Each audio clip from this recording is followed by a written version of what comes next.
Hey, we're here with Coach Mike Dunlap, Christopher Speller, and Harvey White. Coach, second home game. I mean, it battled down to the stretch, but it looked like the guys really did a nice job controlling things and staying in control late. Yeah, first off, we felt that the way that Emporia State played, style of play, and that their 1 and 2 guards were really tough, that it would be the kind of game that it turned out to be. So credit to them. But every time out, we have an entirely new team, and so we wrote another chapter where it was just pretty much a chess match in the way that it unfolded. And I thought our guys obviously did a great job. And if obviously Harvey doesn't do what he does, we're probably talking about a different outcome. And then same with Chris. Chris gave us a real lift. When they were up, we subbed Chris in, and a plus-minus showed that it was a tribute to what Chris did tonight. Yeah. Harvey, like we said when you came in, the game kind of found you tonight. You made a lot happen, but it opened up for you because it was a struggle for the big guys inside, it looked like tonight.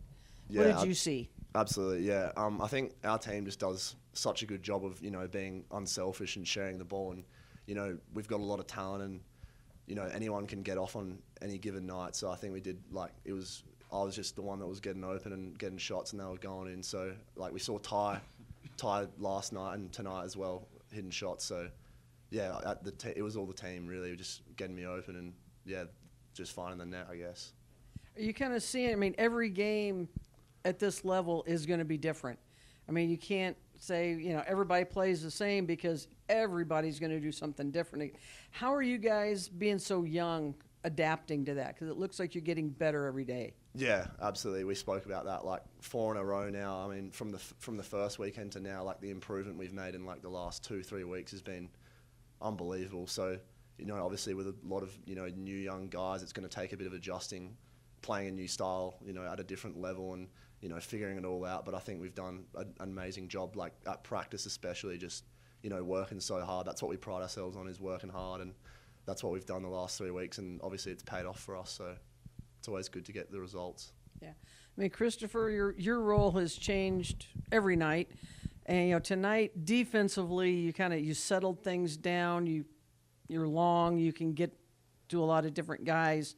And then it looked like you just kind of settled everybody offensively. Could you just kind of tell that was going to be your role tonight? Yeah, Coach Dunlap, he's always been on me on playing defense and rebounding. So that's really been my main focus going into the games, doing the best part I can on the hustle stats. And then just on the offense and trying to keep the guys composed. I know we're a young team, but just keeping everybody composed. Don't get too sturdy or ahead of ourselves, and we'll be all right at the end of the day. Question for you, Coach. Last night was a 2-3 zone. Tonight, a couple different defenses. What allows you guys to play with versatility and with different lineups? Players. One is we're smart, and so I worked through both of these young men to change the defenses. And so they got to be in tune, because you can get caught up in that too, and it ends up being a lot of slop. But definitely we're able to throw different pitches at them to keep them off balance, because those guards could really shoot it, as you saw. So we just tried to do what we could to tamp them down as much as possible, and decide to just change up our defenses tonight. You think that will be a consistent theme going forward, depending on what kind of lineup the other team has? Maybe switch defense every single game? Well, if we can win with it, we'll be doing that a lot. Yeah. But in all seriousness, our anchor is our 1-1-3. And then we can definitely, the heart and soul of the guts of that 1-1-3 is all man-to-man principles. So we're not afraid to use both.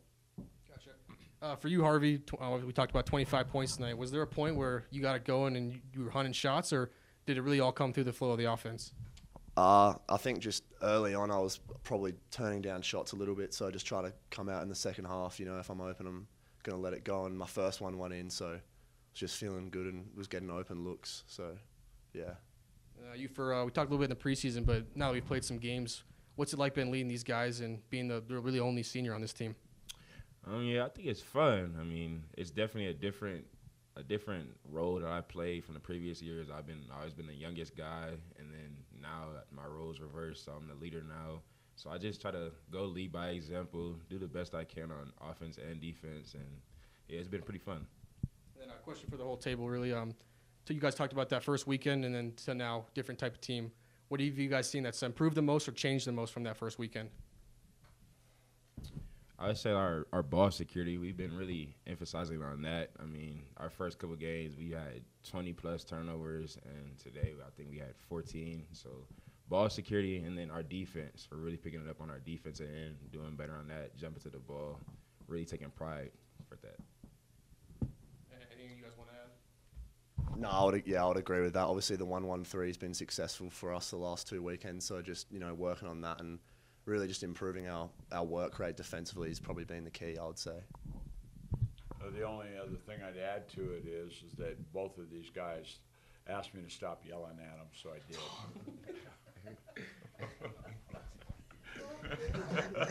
Kind of like you asking the official, well, yell at me, do something. Exactly. I thought I'd salt it because when they go out there, they're going to go, can you believe he said that? No. Just one more question for me, for both of you guys on the end. You just talked about your family being here, and we saw your dad here tonight, obviously. So we'll talk about having good performances in front of your family. How important was that? Oh, yeah, super special to have my family, especially come over from all the way from Australia. So, yeah, it's always nice to, get a win and have a good game in front of them. So, yeah, super special, especially, first time over here, freshman in America. So, yeah, super cool. I mean, it's always good to have family in the crowd. I'm pretty sure you guys heard my dad yelling at every single game. So he tries to make the most of the games he can. So playing in front of him is always a joy. Say, Chris, do you kind of feel like the young guys on this team, you kind of remember when you were one of a big young class that kind of got thrown into the fire and you kind of know the growing pains they're going through? Yeah, it definitely reminds me of my early experiences, but I mean, for the young guys, they had tough times in the beginning, but they're quick learners, so they're just adapting to the game and going out there and doing their thing. So we believe in them. Actually, just one final question, kind of piggybacking on what he said for you, Coach. Do you think the professional kind of experience that a lot of your guys have from Australia, the freshmen, do you think that's a big reason why they were able to adjust so quickly? Yes, they've had fine coaches in the upbringing and the culture of Australia is they coach their youngsters hard. And they play against older players, and then also as they travel. So they get the international thing where they've had to be treated like, an adult at a young age. So you see a rapid growth. One of the things in the NBA they're asking about is the evolution of all the foreign players into the NBA.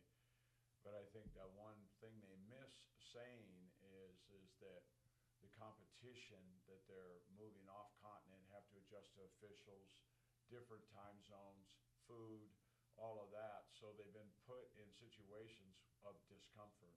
And so they kind of evolve. Yes, their coaches do a great job fundamentally, but there's an emotional equation that's missed when you're talking about Jokic and others that have moved into the NBA and performed at an elite level. And I think a big part of that is they've been uncomfortable